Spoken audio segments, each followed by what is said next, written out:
You ask Tiger to solve. This deals with linear equations with one unknown. The final result is x equals negative 355/22. Let's solve it step by step. Simplify the expression. Group like terms. Simplify the arithmetic. Group all constants on the right side of the equation. Subtract 355 from both sides. Simplify the arithmetic.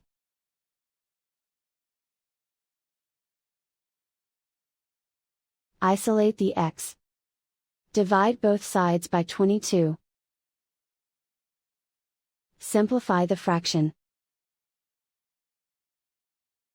And so the final result is x equals negative 355/22.